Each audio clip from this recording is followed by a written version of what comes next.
Mercury यानी बुध ग्रह हमारे सौर मंडल का सबसे छोटा प्लैनेट है। ये सूरज के बेहद नज़दीक है और इसका तापमान भी किसी आग के गोले जैसा ही है। सभी ग्रहों के मुकाबले हमने इस प्लैनेट पर बेहद कम मिशंस किए हैं, पर क्या आपने कभी ये सोचा है कि आखिर इस ग्रह पर आपका एक दिन कैसा बीतेगा? क्या होगा जब आप बुध ग्रह पर अपना कदम रखेंगे? तो आइए जानते हैं।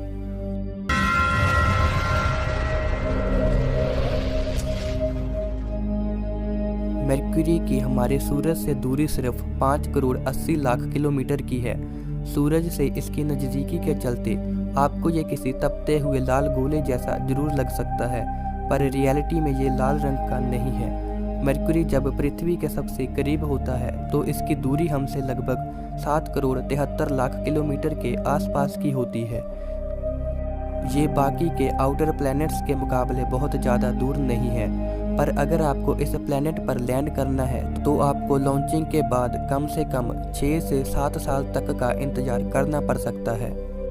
सन के ग्रेविटी वेल में होने के कारण मरक्यूरी की तरफ जाने वाले स्पेसक्राफ्ट लगातार स्पीड अप और स्लो डाउन होते रहते हैं और इनकी वेलोसिटी भी बढ़ने लगती है, पर एटमॉस्फेयर ना होने की वजह से स्पेसक्राफ्ट को कॉम्प्लेक्स ट्रैजेक्टरी को फॉलो करना पड़ता है, जिसमें काफ़ी लंबा टाइम लग सकता है। ये एक मेन रीज़न है कि इस प्लैनेट पर लैंड करना इतना आसान नहीं है जितना कि बाकी के प्लैनेट्स पर है।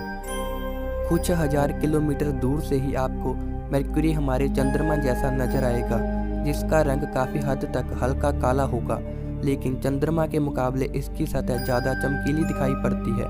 दूर से ही आपको इसके सरफेस पर कई क्रेटर्स यानी बड़े बड़े गोलाकार गड्ढे भी देखने को मिलेंगे।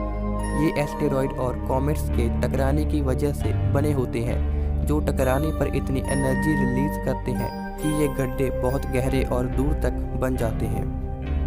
इसके और करीब जाने पर आपको कोई खास एटमॉस्फेयर नहीं मिलेगा। मरक्यूरी का वायुमंडल बेहद पतला और कमज़ोर है। इस दौरान आप खुद को इसके एक्सोस्फीयर यानी बाहरी मंडल में मौजूद पाएंगे, जो रियलिटी में इसके एटमॉस्फेयर की थिन लेयर है। यहाँ आपको hydrogen, helium, oxygen, sodium, calcium, potassium और वाटर वेपर्स का एहसास हो सकता है, लेकिन आप यहाँ सांस बिल्कुल भी नहीं ले पाएंगे। मरक्यूरी का टेम्परेचर 420 से लेकर 3500 डिग्री सेल्सियस तक पहुँच सकता है, जो हम इंसानों को पल भर में जला सकता है। जाहिर सी बात है कि आप यहाँ किसी स्पेशल डिज़ाइंड सूट के बगैर नहीं आना चाहेंगे। आपको चलने में दिक्कत भी हो सकती है। हमारी पृथ्वी के मुकाबले आपको यहाँ सूरज लगभग 3 गुना ज़्यादा बड़ा दिखाई देगा, जिसकी चमक भी 7 गुना तक बढ़ चुकी होगी। एटमॉस्फेयर ना होने की वजह से यहाँ सनलाइट स्कैटर्स नहीं कर पाएगी, यानी रंग बिखर नहीं पाएंगे, जिसका मतलब है कि आपको यहाँ आसमान एकदम काला ही नज़र आएगा। साथ ही उसमें दिखने वाले तारों की चमक भी फीकी पड़ चुकी होगी। सबसे अनोखी बात तो ये है कि यहाँ सनराइज और सनसेट सबसे अलग दिखाई देगा। आपको सन ईस्ट यानी पूर्व दिशा से उगता हुआ तो दिखाई देगा, पर थोड़े टाइम के बाद ये आसमान में ही रुक जाएगा। ये वापस जाते हुए पश्चिम से फिर उगता हुआ दिखाई देगा और फिर उसी दिशा में ही अस्त हो जाएगा। शायद आपको इस बात पर यकीन ना आ रहा हो, पर सच्चाई तो यही है। सूरज के सबसे नज़दीक होने की वजह से शायद आपको ये सबसे गर्म प्लैनेट लग सकता है, पर एटमॉस्फेयर की कमी के कारण ये हीट रिटेन नहीं कर पाता। वीनस प्लैनेट अपने डेंस एटमॉस्फेयर यानी मजबूत और घने एटमॉस्फेयर की वजह से सोलर सिस्टम का सबसे गर्म प्लैनेट है। मरक्यूरी पर एटमॉस्फेयर ना होने के कारण आपको यहाँ एक्सट्रीम टेम्परेचर स्विंग यानी तापमान में होने वाले असामान्य बदलावों से भी गुजरना पड़ेगा।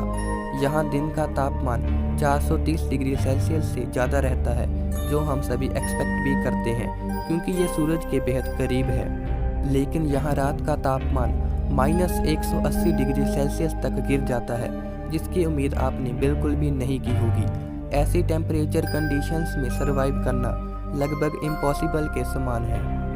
यहाँ आपका एक साल पृथ्वी के लगभग 88 दिनों में ही ख़त्म हो जाएगा, पर हैरानी की बात तो ये है कि इस एक साल में आपके 2 दिन भी नहीं गुजरे होंगे, क्योंकि मरक्यूरी का रोटेशन पीरियड काफ़ी स्लो है। फुल 1 डे साइकिल यानी एक दिन और एक रात का टाइम यहाँ पृथ्वी के 176 दिनों के बराबर है, जो वाकई में बहुत ज़्यादा है। यहाँ वेदर का कोई नामो निशान नहीं है। इसका मतलब है कि आपको बेहद लंबे समय तक इसकी लगातार गर्मी और लगातार सर्दी से जूझना पड़ सकता है। ना यहाँ आपको कोई बारिश का नज़ारा मिलेगा और ना ही कोई आंधी या तूफान, लेकिन यहाँ आपको भूकंप के झटके महसूस होने की संभावना बेहद ज़्यादा है, जिनका आकार भी काफ़ी बड़ा हो सकता है।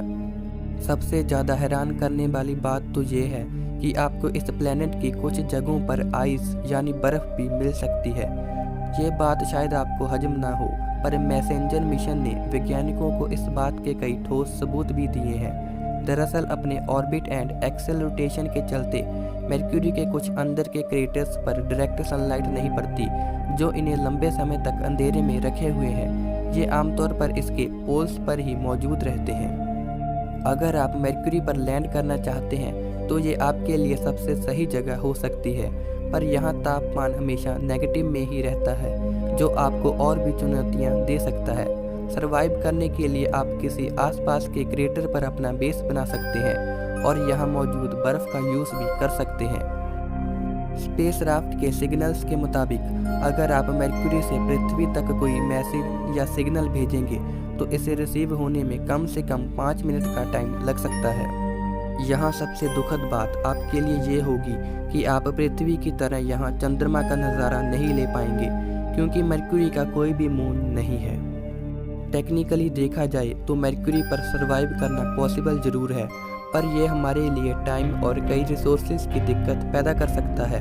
खैर, वैज्ञानिकों ने अभी भी इसके कुछ ही रहस्यों का पता लगाया है और बाकी के रहस्यों को लेकर पिछले साल ही एक और मरक्यूरी मिशन बेपी कोलंबो को वैज्ञानिकों ने अंजाम दिया है, जो साल 2025 में मरक्यूरी पर पहुंचते ही हमें इसके और रहस्यों के बारे में बताएगा। दोस्तों, आज का ये रोमांचक सफ़र यहीं ख़त्म होता है। वीडियो अच्छी लगी हो तो वीडियो को लाइक एंड चैनल को सब्सक्राइब करना ना भूलें।